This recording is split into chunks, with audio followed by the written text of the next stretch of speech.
partnerships with vendors. Obviously, to have a specialty practice, you're going to need vendors, you're going to need support, technology, services. The question of the day is, how do you select the right vendor? And is that vendor relationship really a partnership? And what can vendors do to help really make it feel like a partnership in that process?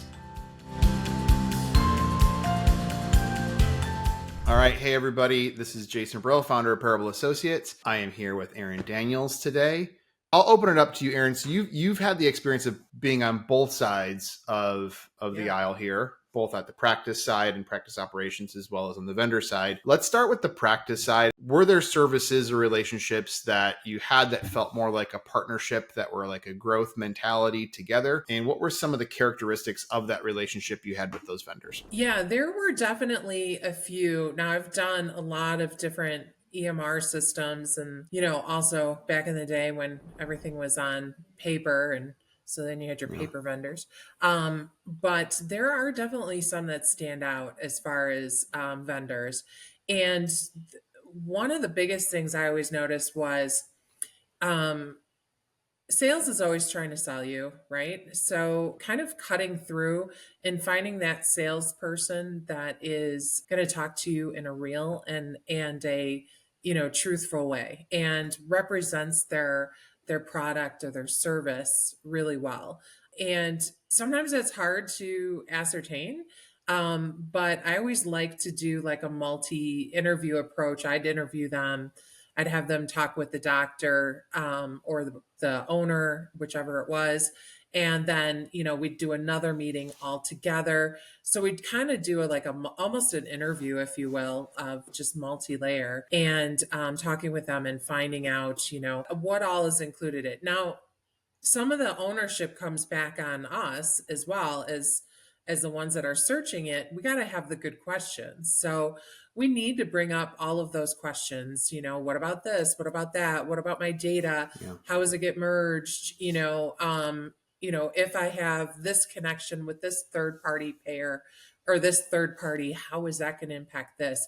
So if you don't bring and surface those questions, then you're really not doing that person any service, because they can't answer what they don't know. So I think being really prepared with the things of how you're set up, how you're operating, and where you want to go. And I think that's not often talked about, is where do you want to go with this? Where do you plan? What are your goals for the practice? Where do you intend to take this? And that really helps that salesperson understand, this is what you need to do, and things like that. So I've had some vendors that were fantastic and, went that extra mile. They would ask the questions, come back to us. And that's not something I'm afraid of. If I get a representative or a salesperson that says, you know what, let me look into that for you, and then comes back, I actually appreciate that more than somebody that just tries to make up a solution or just says yes, or something like that. I want to hear the yes and give me that additional information so that I know that this is going to be right for my practice. So You hit on a lot of like really important things too. So when finding that right vendor relationship, having the questions prepared in advance, so having some due diligence that you're doing prior to that initial call. And another one is just having the vision or the goal. What is it that you want to get out of this relationship? Like, why are you reaching out in the first place? What gap is it filling? And how do you define success? So having that reflective moment prior to speaking with the vendor, I think, is critical for building that relationship because it gives them clarity as well. Yeah. One of the other items that you mentioned is just the sales process and how a lot of sales teams are structured. So it's not uncommon for a sales team to not be doing the delivery and arguably sometimes not even ever doing the delivery in a previous role or life. They're a salesperson. They understand the concepts. They understand the pain points. I mean, they can marry the two parties together and saying, oh, we have the solution. You have this pain. It makes sense. But as far as like in a data world, doing data pipelines, doing BI development, maybe not their history or specialty to understand how the guts of it work. And so, that has been a point of friction, I think, for a lot of organizations. And if you're a smaller practice, there is an opportunity to still have a great partnership with a younger firm that still does founder-led sales, or that still doesn't have, has a sales team that's actually done the work in a previous, role or life. And that experience, might make sense where a reluctance to work with a smaller business. I think if you're a large entity, a multi-billion dollar hospital system, probably not the best fit all the time. Sometimes it's better to work with a larger entity. But when you're smaller, I wouldn't be opposed to it. You can still work with the large ones too, but I wouldn't be opposed to it or say like, they're not big enough to work with us, because you a lot of times get those solutions built during that initial period. So let's take one of those pieces. Let's start with the questions. So if you are working at a practice, how do you get the right questions to ask? How do you make sure you get everything you need to out of those pre-purchase, pre-contract interviews as possible? That is a really tough one because people's roles are very different and their backgrounds and their experiences are different. And so I think, especially in this day and age, leveraging any of the resources you have, putting it into, like a chat GPT or something like that. What kind of questions should I be asking? But I think also understanding where your connections are and what you have. So do you have a server on premise? Okay. So if you do, that's going to require some different information. I think most practices this day and age have their own data person, or it's an actual company. A person. A person. A person or a company. For sure, a company. So either they have that or they're working with a company. And so oftentimes it's probably beneficial to have them on some of those calls as well, especially if you are not as strong in what you need to ask. So for things like if you have a on-premise server, if you've got, additional third-party connections that you need to ensure, if you've got multiple sites that you're dealing with and with IP addresses and, depending on how locked down your system is, your internet is, you probably want to have that data person on those calls as well, just so that you can have all that. Because not one person can know every single bit of information. So those would be the key ones I would start with, because it's always about like, is this connection going to work? And is it secure is always the top one. And then it gets into more your workflow and, what does it offer and how are you going to change those workflows and things like that. Yeah. Yeah. We're in a day and age where the large language models, the chat GPTs, the Geminis from Google, the different products, the Copilots from Microsoft, they're such a help in this. And I use them all the time in our own business. And so just as a quick example, looking for like different MSPs that we want to build some relationships with and partner with. MSPs being outsourced IT providers. So we specialize in the data warehousing, the data management, the BI solutions, but there's general help desk ticketing. That's a different type of a service line. And, I will go there to ChatGPT and say, I'm the persona of a small business with roughly 30 individuals. I'm adding a prompt that says we're split between India and US based resources. And here are the services that I'm interested in. What questions should I ask? And it will list those out. And sometimes I even say to ChatGPT, what other information do you need from me to generate a list of questions I should ask? And it will actually come back through and ask clarifying questions, which I will answer. And then I'll get a great list of information.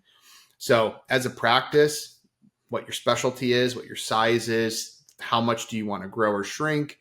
And then you can say the types of questions I'm interested in are what levels of service or SLAs I'm interested in. It could be pricing models, because do your pricing models change over time, whether you're a per person or per doc pricing or a fixed rate once you get to a certain size. There's different things that you can start asking, and ChatGPT can help you navigate those questions and pull them out, as well as what questions should I be asking more on the technical or delivery side. And it's become, for me, it's also become that research layer where I will ask it, what, give me a list of vendors in this zip code or area if I want something geographically local. Or if not, I don't put that one in there. And I'll say, like, give me a list of vendors that solve this problem. And then which of these do something above and beyond that. So how many do help desk tickets for like Microsoft Office 365 management? Great, here's the list. And I will say, like, how many of these do other things as well? And then it'll, continually clarify both the vendor I should think about, what questions to ask, general price points. And then I think what you talked about, like the specifics are important, you need to spell out some of those specifics in there so it can give you the best answers. And I know I was reluctant to use it. I was like, oh, I feel like I'm cheating. Like, back in the day, you weren't allowed to use like the Encyclopedia Britannica to do your reports, and things like that. So I was like, oh no. But it really is helpful and helps give you those key starting points of where you need to be. And so for a practice of a small, medium, really any size, it's Yeah. going to give you some of the questions that you need to ask and some of the information that you need to have. So Yeah. Another great. thing that you can ask to GPT in general, you may not even know you need a solution or that there is a solution. So maybe targeted ads haven't come across to your plate yet. You can go in there, and I've done this as well. This is a pain point. How do other businesses like mine solve this pain point? And it'll tell you, like, oh, there's solutions that are targeted to help with your social media management, marketing, and whatever. Like even stuff in the practice with your patient, onboarding the patients or onboarding the patients into your practice for routine care, or how do we get people to come back more frequently, those types of things. Those resources are there within these GPT models, and it'll pull that for you. And I think that's a good addition to, because my next, point was going to be kind of get involved in your community and like where you're at. When I was in the practices, I was on the Chamber of Commerce or Commerce's. And I also had a office manager group that I created, and people within like a 10-mile radius, invited all of them to come together, have lunch, talk about problems and stuff like that. So while that could be a nice resource for you, sometimes you're not getting the most up-to-date information. So I think your suggestion of using Chat GPT for asking that gives that a little bit more information, Yeah. fulfills it a little bit better. So Yeah. yeah, I like it. Let's take one step back even further for a second and ask more of a philosophical question. So we got a little bit of like how to generate the questions on how to Mhm. find the right vendor, the right solution, and how do I make sure I'm doing those interviews correctly. Do I, as a practice, want a vendor relationship that feels like a partnership, or do I just want somebody that's more, block and tackle, not necessarily, like they're more motivated to just, this is my scope of work, I'm going to execute this scope of work. I view a Mhm. partner as somebody who's like, this is the scope of work, but you have these big aspirational goals, so I will do that scope and whatever I can possibly do in my talent set to get you to achieve that target. And so to me, that's the difference, is you have somebody Mhm. who's just fitting into a window compared to somebody who says, I understand, I empathize with that vision, and let's do it together. And even if it's not my skill set, let me see if I can align you with somebody and so on, which sounds very appealing. Mhm. But it's also a pretty a heavy relationship, right? It's not just like Yeah. set it and forget it. So, um, it, I guess what roles in a practice make sense to build that partnership mentality and skill set? Because I don't know that I want it from every role, but certain technologies that I use or certain services that I'm using, I probably should think more partnership. Is there a way to think about that from the practice perspective? Yeah, I think you definitely, I think from on a manager, owner, physician, aspect, you definitely want to be seeking out those roles because you're kind of, just driving the future of that. Myself personally, those are the type of engagements and relationships that I usually am looking for, um, because, and maybe it's because I'm a little bit the same way myself. Like I'll Yeah. give you whatever information you need to make it better, because what good is it doing me just sitting here in my head? So whatever I can get out there, that'd be great. So I tend to edge towards providers, and that go that direction. I've had some wonderful IT teams that I've worked with that have really gone that extra mile, like you said. Like, I don't really do that, but let me find out. Let me ask a few questions from people, and I'll come back to you. I've had vendors, just your supply vendors that have gone over and above for me and said, hey, I've talked to them. I got this problem with, X, Y, and Z. Maybe it was, a surgical light or something like that. And he's like, you know what? I don't carry it, but let me reach out to my friend who does, this and this and this, and let me see what I could get for you. He doesn't travel to that location, but I'll talk to him, and he can have it fix it. So I think I really do think a little bit of those personal relationships are very helpful, especially in the practice with your vendors, because even though they're providing you a service, it still is a friendship, and they're invested. What I always liked is they're invested in my success. So if the practice that I'm working at and the physicians I'm working at, I chose to work there, right? Nobody forced me to. I chose to work there. I want to see it succeed. I want my staff to succeed, and I want vendors who want to help me succeed. So that's the way I always looked Yeah. at it. So Yeah. worked with some great ones. I'd love to rattle them all off right now, but that's okay. Yeah, we can, maybe another podcast, we can do a list of like our preferred vendors. We can give them a heads up in advance just to make sure Yeah. they know their names. It's You're in all the good stuff. Chicagoland. Yeah. Or we can get them on. We can get them on a future episode, and that'd be great to Yeah. have a conversation to see what they do. What is their secret sauce that makes you remember them in that way as a good resource or good partner. Yeah, So that would absolutely. be fun. What about you? Like you came into healthcare in kind of a little bit different direction. You were the consultant, and providing a service and things like that. What did you see? Like, you obviously were probably in some larger organizations and Yeah. things like that. Were they a little bit more of a, do this and leave it, or did they appreciate that little bit of extra?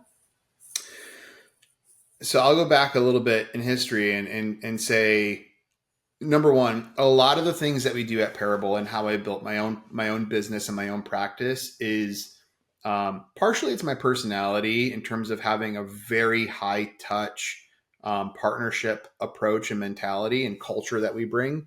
Mhm. So part of it's that, but the other part is the history that I've seen it from all different angles. In some of my prior roles, I would say it was more about we need to hit certain financial targets, both Mhm. from cash acceleration in the rev cycle, cost reduction opportunities, and obviously revenue increase if there's any coding opportunities or anything around just rev integrity, those types of things to help improve revenue per visit.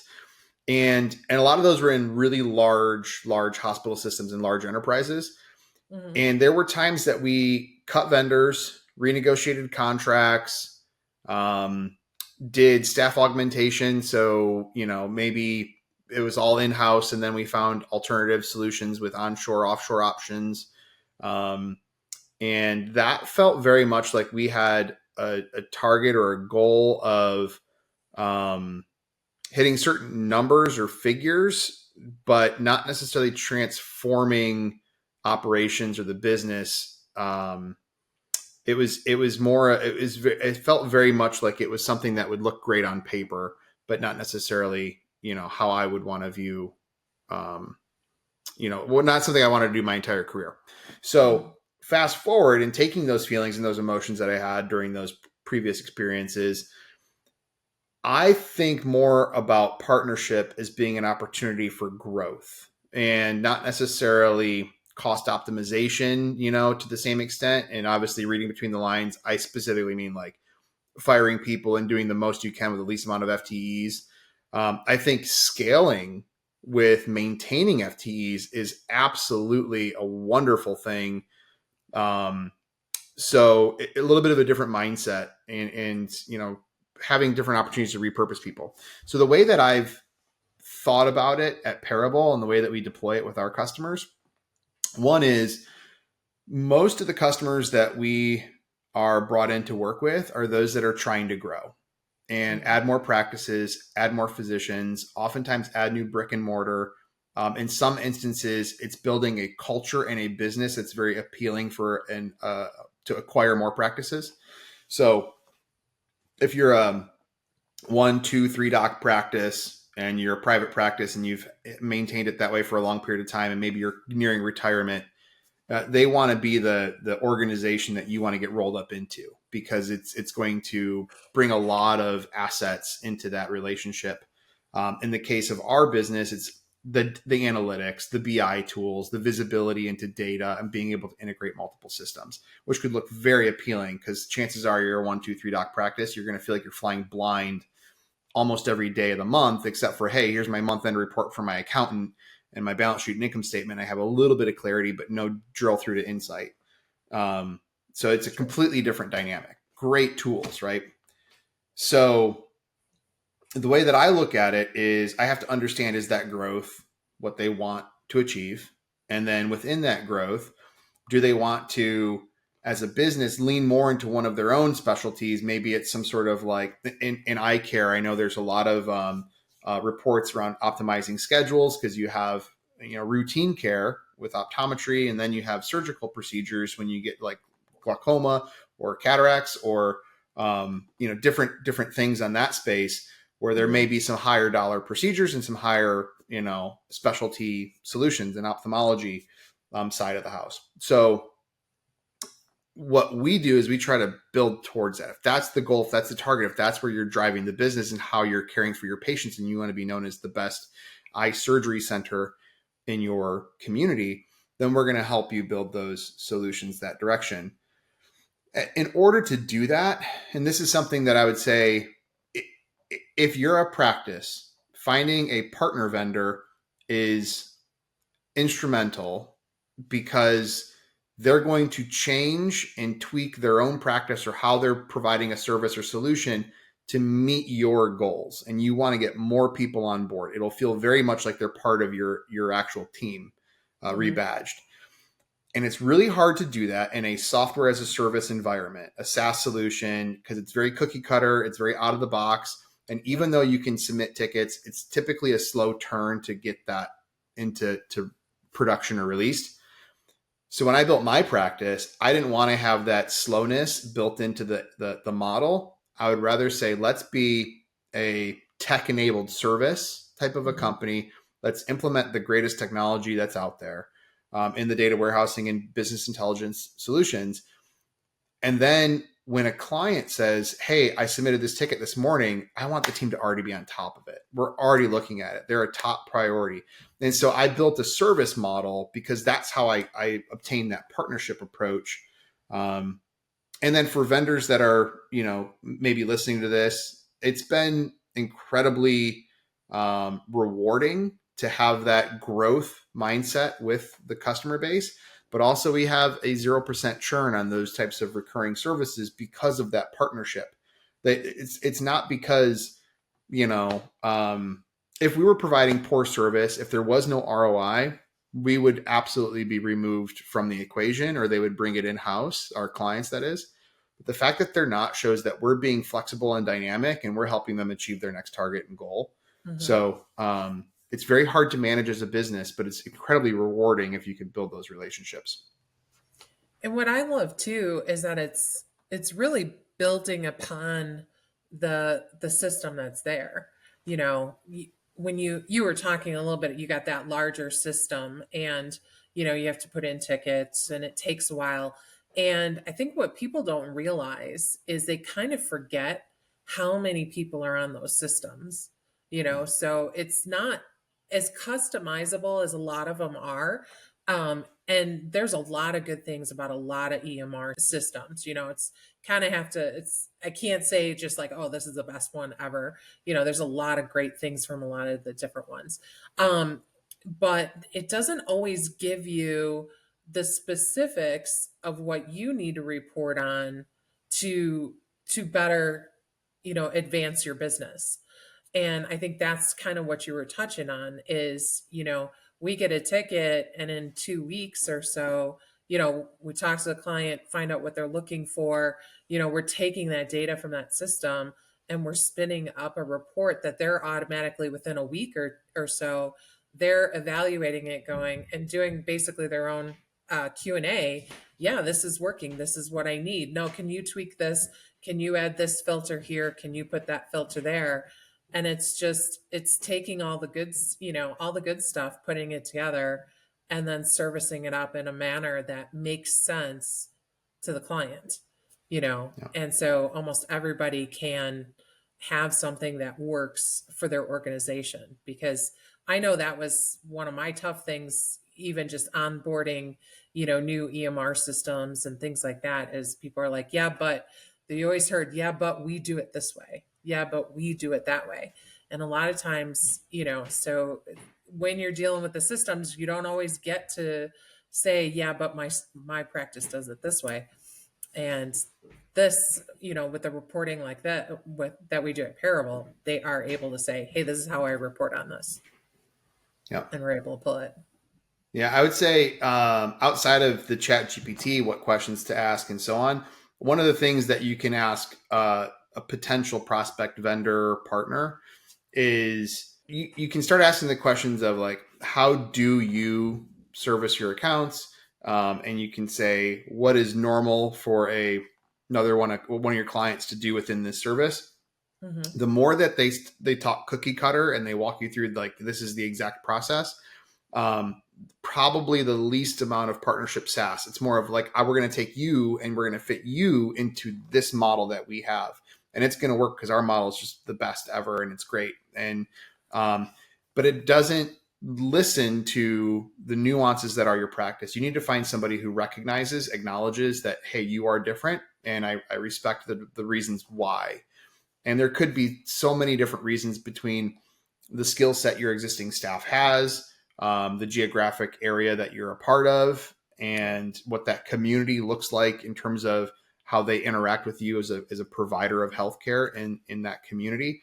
It's different if you're in a major metropolitan city compared to a rural environment. The way that you interact is just different. So the way that you find new patients and get new patients in the door is different. Customer service approach, different. Yep. And then obviously clinically, I mean, there's certain things that you will do no matter what for a patient, but in order to build that relationship and that staffing model. So start to ask questions about, what if I don't fit that model? If they start pointing you in that direction, that's okay, because they probably do have a process, but are they willing to flex on it at all? And how does that impact you as a purchaser? Do you want to be into that cookie cutter? I mean, if I'm doing construction at my house, I'll go buy a shovel and it's going to be whatever. But if I'm talking to a contractor, I'm going to want some customization into the process of putting a bid out there and doing something on my behalf with those tools, right? So you got to think. A quick example here at Parable, for our project management platform, we use a product called Asana. It's a SaaS tool technology. They have training, they have certifications, and we don't really interact with Asana as a business too much. Like that platform, it's a core piece of our business, but we don't really have a need for them to staff project managers for us. We have that piece of it. But in other aspects of our business, we like, as far as services in particular, we have support for accountants. We have things on the marketing side. Those are all areas where there's strategy. There's, setting those goals and expectations and those services that they're doing stuff on our behalf. Now, the cost difference is definitely there. So what we pay for Asana per user is a lot less than what we pay for each either hour of work or support. So apples and oranges on that side, but we pay for that level of service and therefore partnership. But it's been valuable and important. It's actually, saved money at the end of the day by helping us avoid certain risks. So something to think about as a practice and as a buyer of services and technology. Where is that line? For us, that's that line. We have a tool that we just need a great tool like an Asana. But anytime we have a service, it's really who fits us as far as culturally fits us and our personality and aligns themselves with our targets and goals. Absolutely. I think to maybe wrap this one up, is there anything that you've done, flipping it over, not from the practice side, but from the vendor side, is there anything that you've done that has been above and beyond, or a great example, or even a story perhaps that you could share of something that said, hey, this was being a good partner, or this was a unique way, something that would kind of define it in a story form? I have a few of them. So yeah, I do like to take it sometimes a little bit beyond, what is just no, you click here, you click there, you click there, and this is how you do it. Um, One thing that kind of stands out as you said that, and this is kind of funny, but we started up the new system, the new practice management system, and got everything going, and they couldn't get the scanners to work. And so, I was like, all right, well, I know a thing or two about installing scanners, not really in my job description at that time. But I said, okay, had the manager with me because I don't want to access anything I shouldn't. And okay, let's walk through this. Let's go through. We click here, click here, click here, got the scanners working. So did a little over, or, went a little bit. Most people would have probably walked away and just been like, no, we don't do that. But let me bring you in here. Let's take a look at it and let's work on it.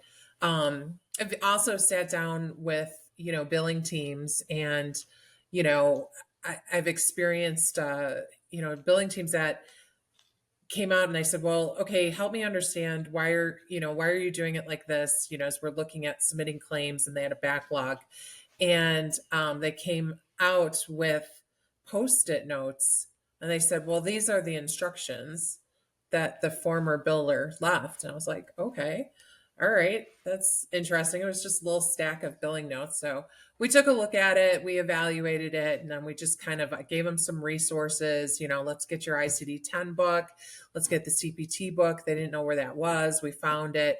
We went through kind of like how to work in it. Then we took, then we did all of that stuff, and then kind of worked through, all right, this is, so they understood why. Me just telling them doesn't, that's not going to help them tomorrow or the next day. But why are you doing that? And so I've been able to help, work through, like, okay, here's why you do this. And then, just with our teams, with our clients and stuff like that, just sitting down and I've walked through some of our dashboards and go, okay, let's talk about, and I'm going to talk through what I'm doing. And it kind of reminds me of, like, way back in the day, I was an EMT, and my test for passing the EMT, because obviously you couldn't have somebody in front of you with a collapsed lung. They couldn't really, like, project that. So you had to, like, ask questions, and you had to talk through everything that you were doing. Now I'm going to do this. Now I'm going to listen to his heart sounds. Now I'm going to listen to his lung sounds. Now I'm going to do this. And so we do all that stuff. So I kind of pulled that forward into going through dashboards with teams and just going, okay, I'm going to look at this here, and I'm seeing that this is really high. We're seeing a lot of denials in here in this month. So let's go ahead and click into this. Let's take a look at this here. Now, why is that? And, let's look at this. It's really this payer more than another payer. So let's click on this payer. Let's narrow it down a little bit more. Okay, what is this? Okay, there's something with credentialing. There's a credentialing issue here. And, or, hey, we're missing a lot of additional information. So what's happening with these? Here's your list. Here's how you could do it. But walking through of, like, here's how you're going to get there. So kind of the teach a man to fish kind of Yeah. way. So. Yeah, I think those are all really good stories, and there's more to those stories in terms of strategy and how to develop training programs, and how to help people adopt new workflows and solutions and practices as well. that we can dive into on future discussions. But a couple things that I want to highlight from your approach at just having that partnership mentality. In the first example that you shared, it was going beyond scope. And so to be a good resource or to be a good partner in that relationship, if you see an opportunity, a good partner will go beyond scope if their skill set allows it. So if you can do it, if you can support, just do it. Like, don't worry about what black and white paper looks like with somebody's signature on it. If you can help and support, no questions asked. So get that part done. Obviously, as a vendor, if it takes days upon days upon days to do a project, then that needs to be scoped in. But for advice, advisory, insight, direction, taking some time out of your day, so that if there's examples or stories that a vendor can offer or case studies around that, I think that's a great sign. Or if you're looking to build that into your practice, a little gray area in the SOW is totally fine and appropriate because you're there to help get things done, not hand it off. So conversely, I would say a great partner also recognizes their skill set and when it's probably not appropriate to add that level of support. But if there's somebody in your network or to seek advice on how to get that solution, we do get asked at Parable different questions that are more around that MSP side, the IT management, which is not our scope. And so that's not something that I say yes to everything. So that's why I added the bit about you have to have a skill set to achieve it. Even if it's not in your scope, if you have the skill or the knowledge, you can step in and support. And if you don't, you can at least offer to help them find the right vendor, solution, knowledge, blog article, whatever it is. But go above and beyond to help them side by side solve that problem. So that was one of the stories. The other one was about just the level of detail that you go into when building out training to support that adoption. A great partner, especially in a world with technology solutions that are so easy to buy, go on their website, go to the pricing page and buy 3 licenses and it's turned on. And then there's a bunch of video recorded content on how to send your first automated email or whatever the solution is you're purchasing. It's built to scale, and it's so much so that you lose that relationship component. So if you have a service, a solution, or a technology, there is obviously a threshold where it's economical, but to go into here's what things to click, here's why. The why is often missed. So here's why this is important, and here's why this step is required. And this may be something that if you don't do it could happen. That's like a negative. And so it's important that you do it. So you're emphasizing the different pieces of it. You're making no assumptions that they have any background in that field, which is also really critical to help somebody adopt certain things. So great examples on how you did it and how you executed it, and things that, you can turn those into questions as well when interviewing your vendors and partners.